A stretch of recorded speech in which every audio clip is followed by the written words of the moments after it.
ప్రేమ కలిగిన మా తండ్రి, పరిశుద్ధుడు అయిన మా దేవా, మహిమగల మీ నామను బట్టి మీ పాదాలకు వందనాలు, స్తుతులు, స్తోత్రాలు చెల్లిస్తున్నాం. నాయన లేకుండా కాపాడమని వేడుకుంటున్నాం. మా ప్రభా, మాకు అన్ని పరిస్థితుల్లో చాలని దేవుడిగా మీరే సహాయం చేసి నడిపించమని వేడుకుంటున్నాం.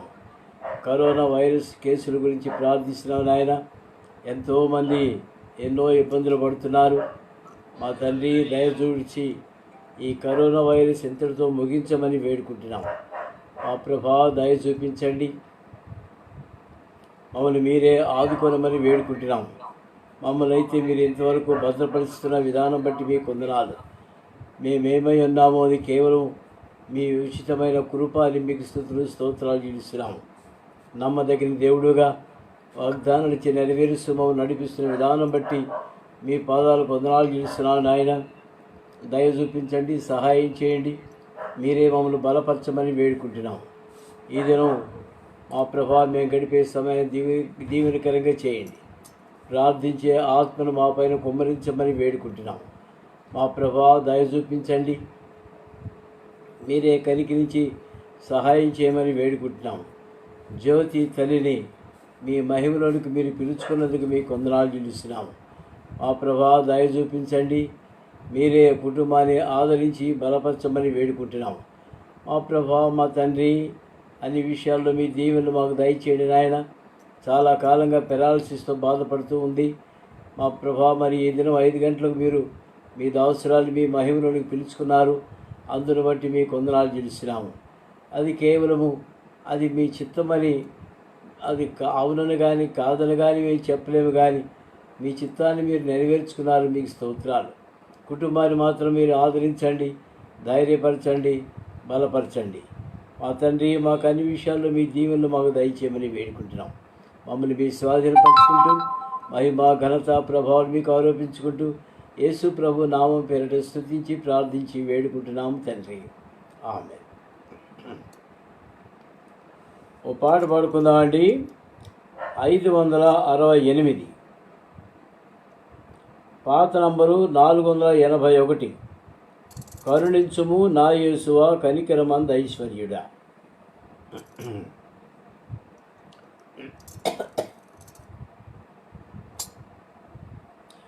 కరుణించుము నా యేసువా, కనికరమంద ఐశ్వర్యుడా.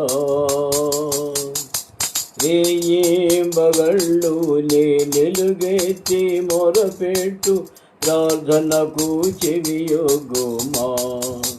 రేయింబగళ్ళు నే నిలుగెత్తి మొరపెట్టు ప్రార్థనకు చెవియొగ్గుమా. నిత్యము మాకై విజ్ఞాపన చేయు నిశీధరాత్రిన్ ప్రియుడా. నిత్యము మాకై విజ్ఞాపన చేయు నిశీధరాత్రిన్ ప్రియుడా. ప్రేమా పిత నేడు మీ ఎదుట ప్రార్థించే ప్రియుల ప్రార్థన వినుమా. ప్రేమా పిత నేడు మీ ఎదుట ప్రార్థించే ప్రియుల ప్రార్థన వినుమా. కరుణించుము నా యేసువా, కనికరమంద ఐశ్వర్యుడా. రేయింబగళ్ళు నే నిలుగెత్తి మొరపెట్టు ప్రార్థనకు చెవియొగ్గుమా. రేయింబగళ్ళు నే నిలుగెత్తి మొరపెట్టు ప్రార్థనకు చెవియొగ్గుమా. మా బంధు జనులు, మా తల్లిదండ్రులు, మా ప్రియులు నశించుట. మా బంధు జనులు, మా తల్లిదండ్రులు, మా ప్రియులు నశించుట. చూచి సహింపక కన్నీటితో చేయు మా ప్రార్థన వినుమా. చూచి సహింపక కన్నీటితో చేయు మా ప్రార్థన వినుమా. కరుణించుము నా యేసువా, కనికరమందైశ్వర్యుడా. రేయింబగళ్ళు నిలుగెత్తి మొరపెట్టు ప్రార్థనకు చెవియొగ్గుమా. రేయింబవళ్ళు నిలుగెత్తి మొరపెట్టు ప్రార్థనకు చెవియొగ్గుమా. నినివే పట్టణ దుర్గతిని చూచి కరుణించి కాపాడిజివే. నినివే పట్టణ దుర్గతిని చూచి కరుణించి కాపాడిజివే. యోనా మొర కొసగి నా ఆలోచన నా కొసగా నా బీద మనవి వినుమా. యోనా మొర కొసగిన ఆలోచన నా కొసగా నా బీద మనవి వినుమా. కరుణించుము నా యేసువా, కనికరమందైశ్వర్యుడా. రేయింబగళ్ళు నిలుగెత్తి మొరపెట్టు ప్రార్థనకు చెవియొగ్గుమా. రేయింబగళ్ళు నిలుగెత్తి మొరపెట్టు ప్రార్థనకు చెవియొగ్గుమా. శ్రమలెన్నో సహించి రక్షించితివే, ఇవి ఎన్నియు వ్యర్థంబౌనా. శ్రమలెన్నో సహించి రక్షించితివే, ఇవి ఎన్నియు వ్యర్థంబౌనా. అంజూరపు చెట్టుకై ప్రార్థించి నాటి ఆ ప్రార్థన వినుమా. అంజూరపు చెట్టుకై ప్రార్థించి నాటి ఆ ప్రార్థన వినుమా. కరుణించుము నా యేసువా, కనికరమందైశ్వర్యుడా. రేయింబగళ్ళు నిలుగెత్తి మొరపెట్టు ప్రార్థనకు చెవియొగ్గుమా. రేయింబగళ్ళు నిలుగెత్తి మొరపెట్టు ప్రార్థనకు చెవియొగ్గుమా. శోధన నుండి రక్షించితివే, సొదొమలో భక్తుని. శోధన నుండి రక్షించితివే, సొదొమలో భక్తుని. అబ్రాహామానాడు విన్నవించినట్టి ఆది ప్రార్థన వినుమా. అబ్రాహామానాడు విన్నవించినట్టి ఆ ప్రార్థన వినుమా. కరుణించుము నా యేసువా, కనికరమందైశ్వర్యుడా. రేయింబవళ్ళు నిలుగెత్తి మొరపెట్టు ప్రార్థనకు చెవియొగ్గుమా. రేయింబవళ్ళు నిలుగెత్తి మొరపెట్టు ప్రార్థనకు చెవియొగ్గుమా.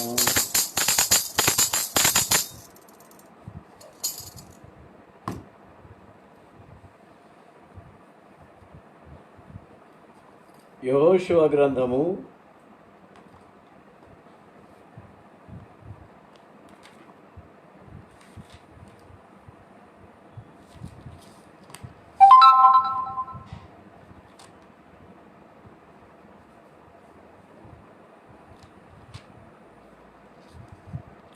3వ అధ్యాయము.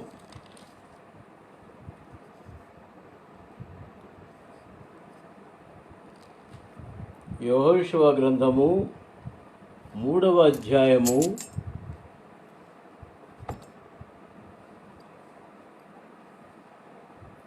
13 నుండి చివరి వరకు చదువుకుందామండి. యెహోషువ గ్రంథము 3వ అధ్యాయము 13వ వచనం నుంచి చివరి వరకు చదువుకుందాం. సర్వలోకనాథుడగు యెహోవా నిబంధన మందసమును మోయు యాజకుల అరకాళ్ళు యోర్ధాను నీళ్లను ముట్టగానే యోర్ధాను నీళ్లు అనగా ఎగువ నుండి పారు నీళ్లు ఆపబడి ఏకరాశిగా నిలుచును. కోతకాలమంతయు యోర్ధాను దాని గట్ల మీద పొర్లి పారును. నిబంధన మందసమును మోయు యాజకులు జనులకు ముందుగా వెళ్ళగా యోర్ధానును దాటుటకై జనులు తమ గుడారం నుండి బయలుదేరిరి. అప్పుడు ఆ మందసమును మోయువారు యోర్ధాన్లో దిగిన తరువాత మందసమును మోయు యాజకుల కాళ్ళు నీటి అంచున మునగగానే పైనుండి పారు నీళ్లు బహుదూరమున సారెతాను నొద్దనున్న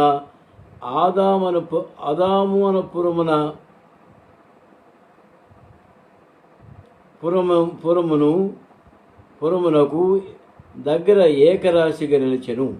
లవణ సముద్రమును అరాబా సముద్రమునకు పారునివి బొత్తిగా ఆపబడెను. జనులు ఎరుకో ఎదుటను దాటగా యెహోవా నిబంధన మందసమును మోయు యాజకులు యోర్ధాను మధ్య ఆరిన నేలను స్థిరముగా నిలిచిరి. జనులందరూ యోర్ధానును దాటుట తొదముట్టు వరకు ఇశ్రాయేలులందరూ ఆరిన నేల మీద దాటుచూ వచ్చిరి. ప్రేమ కలిగిన మా తండ్రి, పరిశుద్ధులైన మా దేవా, మరొకసారి మీ సన్నిధిలో మోకరించి ప్రార్థిస్తున్నాము నాయన. మీరిచ్చిన లేఖన భాగాల బట్టి మీ వందనాలు. ధ్యానించుటకు మీ సహాయం దయచేయండి. మీ ఆత్మ నడిపింపు దయచేయండి. మా ప్రభా, మీ ఆత్మ చేత నడిపించండి. మీ తలంపులు మాకు అనుగ్రహించండి. మా తండ్రి, ప్రార్థించే ఆత్మను మా పైన కుమ్మరించమని వేడుకుంటున్నాను. మా ప్రభా, నన్ను కూడా కనికరించండి. మరొకసారి నన్ను మీ రక్త ప్రోక్షణ కింద ఉంచండి. మీ అగ్ని చేత పరీక్షించండి. మీరే నన్ను యోగ్యునిగా చేసి పరిశుద్ధమైన లేఖన భాగం ధ్యానించుటకు మీ సహాయం మాకు దయచేయమని వేడుకుంటున్నాం. మా తండ్రి, దయ చూపించండి. మమ్మల్ని మీ స్వాధీనపరుచుకుంటూ యేసు ప్రభు నామంలో స్తుతించి ప్రార్థించి వేడుకుంటున్నాము తండ్రి. ఆమేన్. ప్రియమైన వాళ్ళారా, యెహోషువ ఇశ్రాయేలుకు చెప్పిన ప్రకారము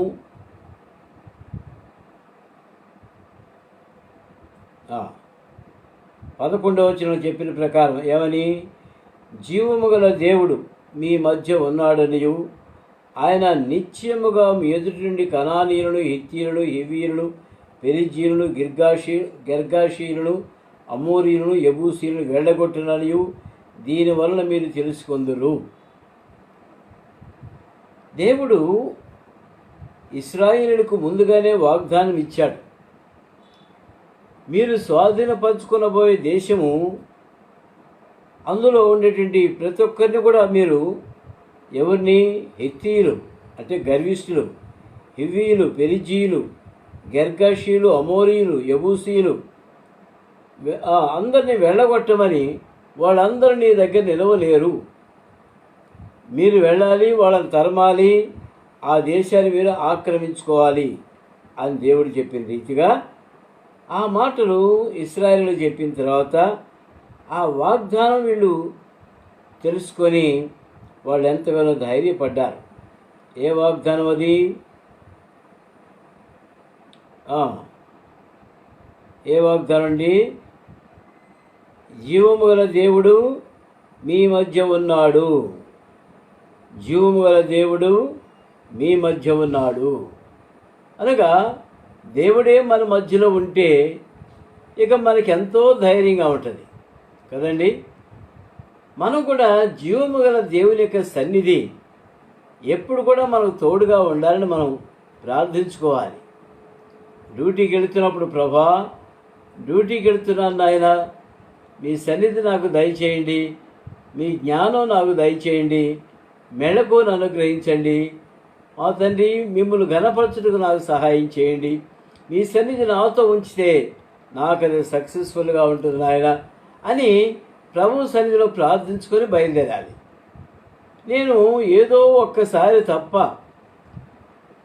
మరి నెలంతట్లో కూడా అదే విధంగా ప్రార్థించుకొని నేను డ్యూటీకి వెళుతూ ఉండేవాడిని. ప్రియమైన వారా, ప్రభువే నన్ను కాపాడుతూ ఉండేవాడు.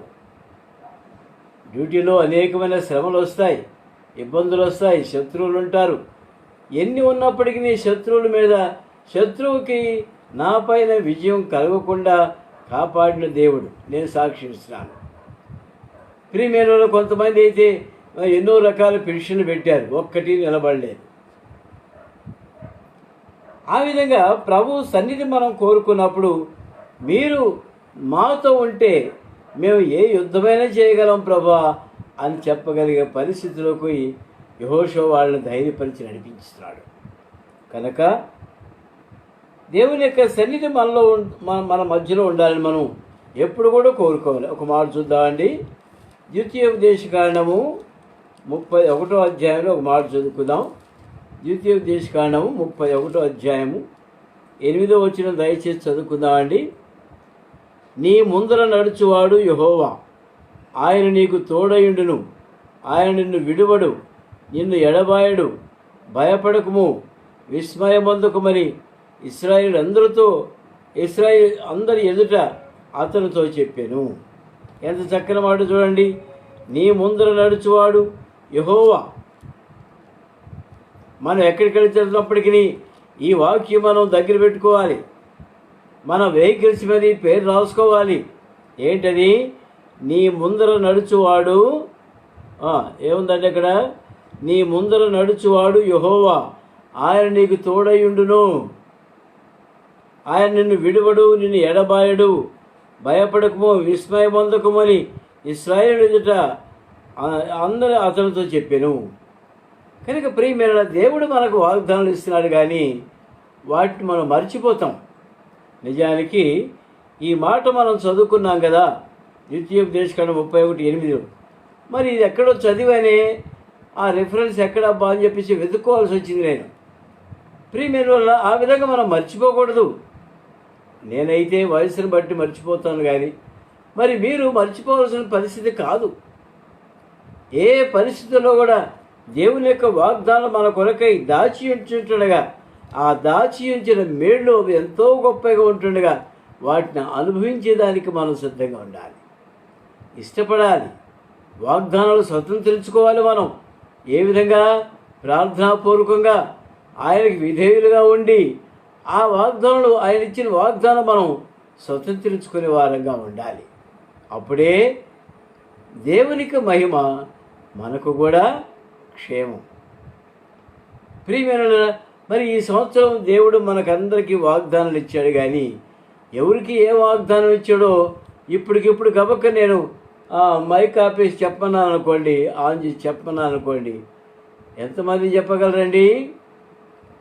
వెతుక్కోవాలా. ఉంది, ఇక్కడే ఉంది, చూడు చూడు చూడు, ఇక్కడే ఉంది. ఇక్కడ కాదు, యెహోషువ కాదు, యెషయా గ్రంథంలో పెట్టినట్టున్నాను, చూడు చూడు చూడు అన్నట్టుగా వెతుక్కుంటాం. ప్రియమైన మన కంటత రావాలి. నన్ను అడగండి, నేను చెప్తాను.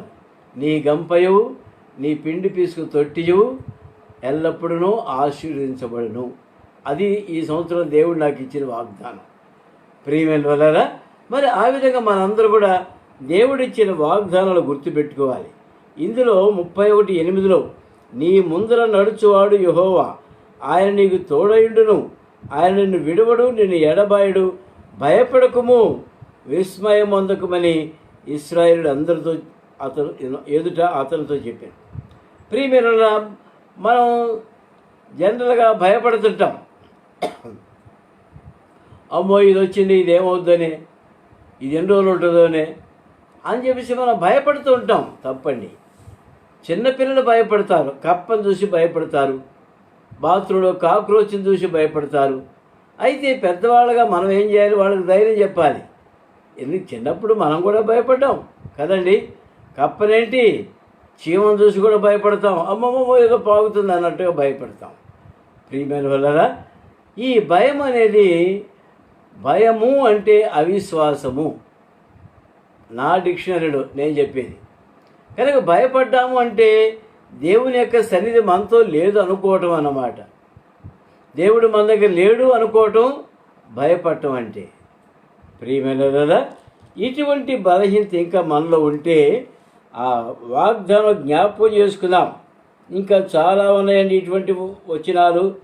అదే ద్వితీయోపదేశకాండం 31 అధ్యాయం 17వ వచనం చూడండి.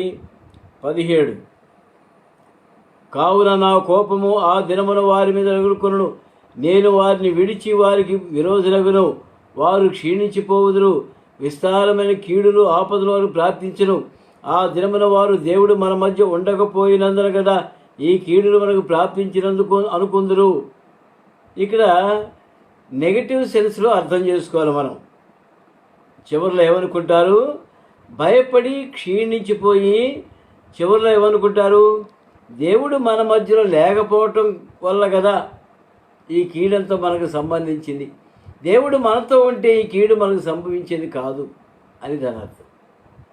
ప్రియమైనవారా, దేవుని సన్నిధి మనం ఎల్లప్పుడూ కలిగి ఉండాలి.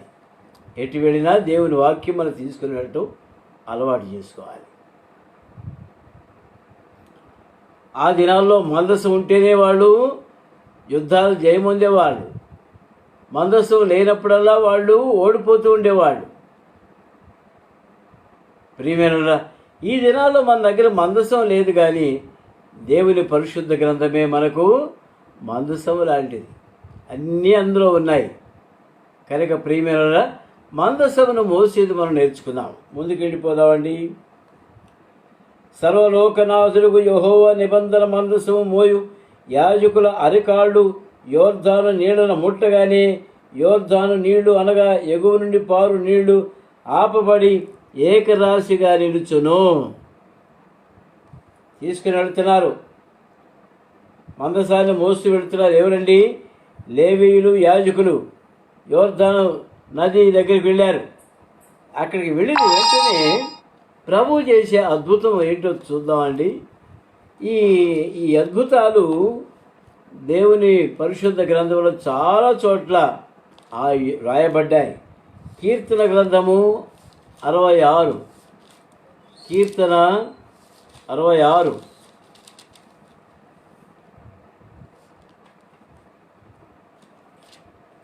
కీర్తన 66లో మాట చదువుకుందామండి. 6వ వచనం. కీర్తన 66:6 ఏముంది అక్కడ? ఆయన సముద్రమును ఎండిన భూమిగా చేసెను, జనులు కాలినడకచే నడిచిరి, అక్కడ ఆయన యందు మేము సంతోషించితిమి. ఏమండి? సముద్రమును ఎండిన భూమిగా చేశాడు. ఒక సముద్రంలో మరి ఎంత క్వాంటమ్ ఆఫ్ వాటర్ ఎంత ఉంటుందో మీరు గమనించండి. సముద్రంలో నీళ్లు మనం కొలవలేము, ఇంత కొలత అని చెప్పలేము. అంత లోతైనటువంటి సముద్రంలో ఎర్ర సముద్రాన్ని ఏం చేశాడు? 2 పాయలుగా చేశాడు దేవుడు. ఎంత గాలి కావాల్సి వచ్చింది, ఎంత వేడిమి కావాల్సి వచ్చింది, అక్కడ ఉన్న ఆ దారిలో ఉన్న కొండలు చదును చేయడానికి ఎంత వేడి కావాల్సి వచ్చింది, ఎంత శక్తిని అక్కడ ఉపయోగించబడింది. ఒక బండలుగా ఉన్నటువంటి దారిలో రోడ్డు వేసినట్లుగా మెత్తగా చేయాలంటే, చిన్నపిల్లలు కూడా నడిచిపోయేదానికి అనుకూలంగా ఉండేదాకా దారి తయారు చేయాలంటే ఎంత శక్తి అక్కడ ఉపయోగించబడిందో గమనించండి, ఎంత శక్తి విడుదలైందో మీరు గమనించండి. ప్రియమైన వాళ్ళారా, మన దేవుడు శక్తిమంతుడు, మన దేవుడు శక్తిమంతుడు, జీవము గల దేవుడు. ఆయన మాటలో శక్తి ఉంది. ఆయన మరి చిన్న మాట ద్వారా అద్భుతములు చేయగలిగే దేవుడు.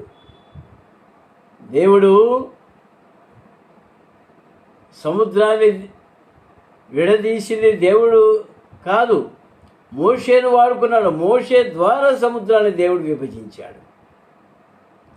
ప్రియమైన వాళ్ళారా, మోషేను కూడా దేవుడు ఘనపరిచాడు.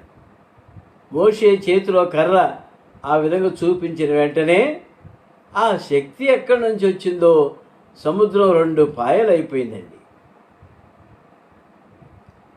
మరి నేను అనుకుంటాను, ఈ దినాల్లో అనేకమైన యుద్ధాలు జరుగుతున్నప్పుడు ఇశ్రాయేలు దేశం ఏ విధంగా కాపాడబడుతుంది? వాళ్ళు వేసే అవతల నుంచి వేసే బాంబులు ఎటుపోతాయంటే, రాకెట్ దాడులు ఎటుపోతాయంటే గాల్లోనే గాల్లోనే పేలిపోతున్నాయి. కింద పడకుండానే. దేవుడు వాళ్ళకి ఎంత శక్తినిచ్చాడో చూడండి. ఒక గొడుగులాగా ఏర్పాటు చేసుకున్నారు వాళ్ళ దేశం మొత్తం మీద బాంబులు పడకుండా, రాకెట్ దాడులు జరగకుండా ఆ విధంగా వాళ్ళు కాపాడుకున్నారు. ప్రియమైన ఈ శక్తి వాళ్ళకు దేవుడిచ్చిందే కానీ ఇశ్రాయేలు శక్తి కాదు. ఎందుకంటే ఇశ్రాయేల్లో మరి వాళ్ళకి అంత భక్తి లేదు. అయితే వాక్యం ఉంది, వాక్యం నమ్ముతారు. యేసు ప్రభు వచ్చినాడు పోయినాడు అంటే వాళ్ళు మాత్రం నమ్మరు. ప్రియమైన దేవుడు కోరుకున్న ప్రజలు, దేవుని చేత ఏర్పాటు చేయబడినటువంటి ప్రజలు కనుక దేవుడు వాళ్ళకి అంత శక్తినిస్తున్నాడు. ముందుకు వెళ్ళిపోదామండి. ఇంకో మాట చదువుకుందాం. కీర్తన 74:15. కీర్తన 74:15 వచనం చదువుకుందామండి. బుగ్గలను నదులను పుట్టించితివి, నిత్యము ప్రవహించు నదులను నీవు ఇంక చేసితివి. ఏమండి, నదులను పుట్టించింది, నదులకు కావలసిన బుగ్గలు పుట్టించేది కూడా దేవుడే. అయితే నిత్యము ప్రవహించు నదులను నువ్వు ఇంక చేసిన వాడు నీవే. నిత్యము ప్రవహించండి జీవనదులు లాంటివి. అటువంటి వాడిని ఇంకిపోచేసింది కూడా నీవే, దానికి బొగ్గలు కలుగజేసింది కూడా నీవే. ప్రియమైన ఆశ్చర్యకరమైనటువంటి దేవుడు ఆశ్చర్యకరమైన సంగతం చేస్తుంటాడు. అదే కీర్తనలో ఇంకో మాట చూసుకుందామండి. 114 కీర్తన 114 3వ వచనం చదువుకుందామండి. సముద్రము దానిని చూచి పారిపోయెను, యోర్దాను నది వెనుకకు మళ్ళెను. యోర్దాను నది వెనుకకు మళ్ళిపోయింది. ఆదాము అనేటువంటి ఆ పురం దగ్గర అక్కడ రేఖ రాశిగా నిలిచిపోయింది. అటు ఉప్పు సముద్రం దగ్గర అటు నీళ్ళు అవతల పోకుండా అక్కడ నిలబడిపోయింది. 6 లక్షల మంది ప్రజలు దాటిపోయేదానికి ఎంత వెడల్పైన దారి కావాలనో అంత వెడల్పుగా ఆ నీళ్లు ఎండిపోజేశాడు దేవుడు. దేవుని యొక్క ఆశ్చర్యక్రియలు. ప్రియమైన ఇవి ఇశ్రాయేలు పక్షంగా చేశాడే కానీ మరి మన పక్షంగా చేశాడో ఆలోచించుకోండి. కొంచెం ఎగ్జామిన్ చేసుకుందాం. మన పక్షిగా అటువంటి ఎప్పుడైనా చేశాడా? ఎన్నో చేశాడు. ఎన్నో లక్షలుగా సంఖ్యలో మనకు మేళ్ళు చేస్తూనే ఉన్నాడు. కరోనా వచ్చింది నాకు, అందరూ భయపడ్డారు. ఈ వయసులో నాన్న కరోనా వస్తే కష్టం, లాభం లేదు నాన్న, ఈ ఇల్లు కాదు మనకి ఇంకొక ఇల్లు ఉంది అక్కడికి వెళ్ళి మన అన్నారు. ప్రియమైన లేదు, పిల్లలు వదిలిపెట్టి నేను వెళ్ళను అని ఇక్కడే ఉన్నాను. అద్భుతమైన రీతిగా ప్రభు కాపాడుతూ వచ్చాడు. ఇది ఒక సముద్రం చీల్చడం కాదా? యోర్దాను నదిని ఎండిపోజేయటం కాదా? ఇది రీసెంట్ది కాబట్టి జ్ఞాపకం అనుకోండి. ఇంకా ఇంతకుముందు ఎన్ని ఉన్నాయో. ప్రాణాపాయం నుంచి దేవుడు తప్పించాడు. విషసర్పంలో కాటు నుంచి ప్రభు కాపాడుతూ భద్రపరుస్తూ వచ్చాడు. ఏమండి, అనేక రీతులుగా దేవుడు కాపాడుతూ వస్తున్నాడు. Jesus is going on giving, but man is going on forgetting. యేసు ప్రభు వారు మనకు ఇస్తూనే ఉన్నాడు. ఇస్తూనే ఉన్నాడు. మనం అయితే మర్చిపోతూనే ఉన్నాం. ప్రియమైన వల్ల అవి ఒక్కొక్కరి జీవితంలో ఎన్ని చేశాడో దేవునికి తెలుసు, నీకు తెలియదు. ఎందుకంటే మర్చిపోయావు కాబట్టి. మర్చిపోవటం మనం మానవ ధర్మం. దేవుడు కూడా అంత పట్టించుకోవట్లా. చేసిన మేలు కృతజ్ఞతగా ఉంటే చాలు. ప్రభా, నా జీవితంలో ఎన్నో చేశావు నాయన, నీకు వందనాలు చెల్లిస్తున్నాను చెప్తే చాలు. ఆపబడి ఏకరాశిగా నిలిచెను. కోతకాలమంతయు యోర్దాను దాని గట్లన్నిటి మీద పొర్లి పారును. అది కోతకాలం కాబోలు. సహజంగా దాని లక్షణం ఏంటి? అప్పుడు యోర్దాను నది లక్ష్యం ఏంటండి? గట్లు అన్నిటి మీద పొర్లి పారే పరిస్థితి అది. అయితే నిబంధన మందసము మోయు యాజకులు జనులకు ముందుగా వెళ్ళగా యోర్దానును దాటుటకై జనులు తమ గుడాల నుండి బయలుదేరిరి. అప్పుడు ఆ మందసమును మోయేవారు యోర్దానులో దిగిన తర్వాత మందసమును మోయు యాజకుల కాళ్ళు నీటి అంచున మునగగానే పైనుండి పారు నీళ్లు బహు దూరమున సారెతానున్న ఆదామను పురమునకు దగ్గర ఏకరాశిగా నిలిచెను. లవణ సముద్రమును అరాబా సముద్రమునకు పారునది బొత్తిగా ఆపబడెను. అట్నుంచి అవతలకు వెళ్ళేది లేదు, ఇటు నుంచి యువతలకు వచ్చేది కూడా లేదు, ఆపబడ్డాయి. ఎంతసేపు అండి? 6 లక్షల మంది ప్రజలు దాటేంతవరకు వీళ్ళు మందసం భుజాల మీద పెట్టుకుని అట్లే ఉన్నారు. అరికాళ్ళు మాత్రమే మురిగినాయి. నది విభజించబడింది. ప్రియమైన ప్రజలు వాళ్ళ మనసులో ఏముందో కూడా మనం ఆలోచించుకోవాలి. ఏముంటుంది కొంతమంది అనుకుంటున్నారు, యెహోషువ ఎంత గొప్పవాడండి, మోషే ఎంత గొప్పవాడండి, యెహోషువ కూడా ఆనాడు మోషే ఎర్ర సముద్రాన్ని చీల్చాడండి, అప్పుడు అట్లా చేశాడండి, మోషే చేశాడు, ఇప్పుడు యెహోషువ కూడా చేస్తున్నాడు అని అంటున్నారే. కానీ కొంతమంది ప్రజలు ఏమంటున్నారు, దేవుని యొక్క అద్భుతాలు చూడండి అయ్యా, నీళ్లు ఏకరాశిగా నిలిచిపోయినాయి అటు ఇటు అని దేవుని యొక్క గొప్ప కార్యను స్తుతించే వాళ్ళు కొంతమంది ఉన్నారు. మనం ఏ కేటగిరీలో ఉన్నామండి? యెహోషువను పొగుడుదామా, దేవుని యొక్క అద్భుతములు పొగుడుదామా? ప్రియమైన నిన్నటి దినాన మనం మొన్నటి దినాన 5 పాయింట్లు చూసాం. ఇశ్రాయేలీలు రాహాబు దేవుని యొక్క గొప్ప కార్యముల గురించి పొగిడిందే కానీ ఇశ్రాయేలీలు కానీ మోషేని కానీ యెహోషువను కానీ అహరోను కానీ పొగళ్ళ. కొంతమంది ఏమనుకుంటారు, మీ దగ్గర మోషే అని ఆయన ఉన్నాడు కదా, ఇప్పుడు ఉన్నాడండి? లేడండి. ఆయనకు ఒక అన్న కూడా ఉండాలి కదండి. ఈ పిచ్చి మాటలు వద్దు తల్లి, నీకేం కావాలో చెప్పు, మీ దేవుడు గొప్పవాడు అని పొగిడి. ప్రియమైన మరి మన ప్రభువును మనం ఘనపరిచే వారం ఉండాలి.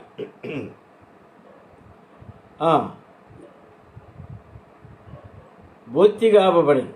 17వ వచనం గమనించండి.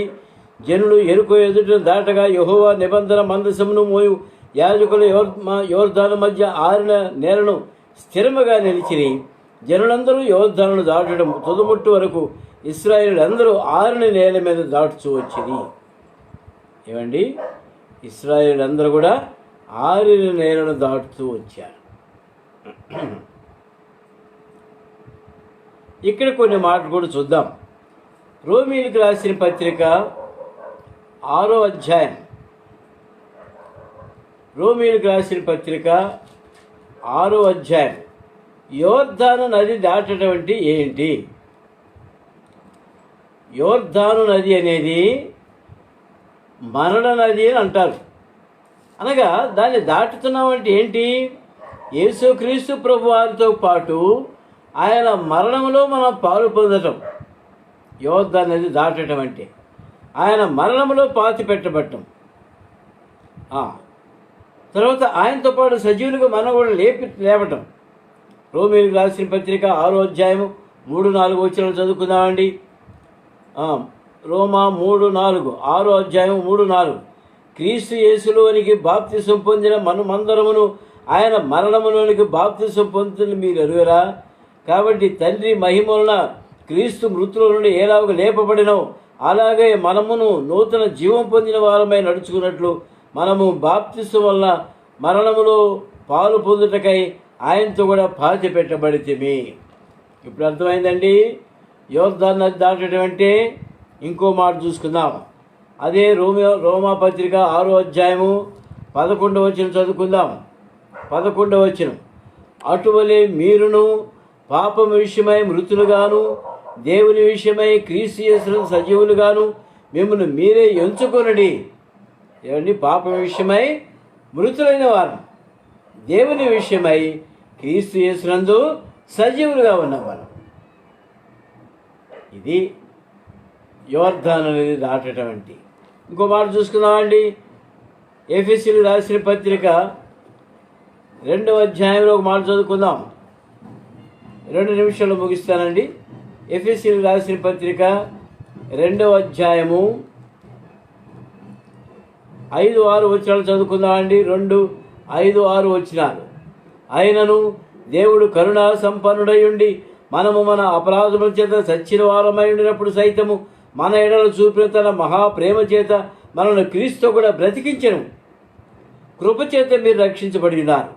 క్రీస్తు యేసునందు ఆయన మనకు చేసిన ఉపకారం ద్వారా అత్యధికమైన తన కృప మహదైశ్వర్యమును రాబో యుగంలో కనపరిచిన నిమిత్తము క్రీస్తు యేసునందు మనలను ఆయనతో కూడా లేపి పరలోకమునందు ఆయనతో కూడా కూర్చుండబెట్టెను. విశ్వాసం ద్వారా కృపచేతనే రక్షింపబడి ఉన్నారు. ఇది మీ వలన కలిగినది కాదు, దేవుని వరమే.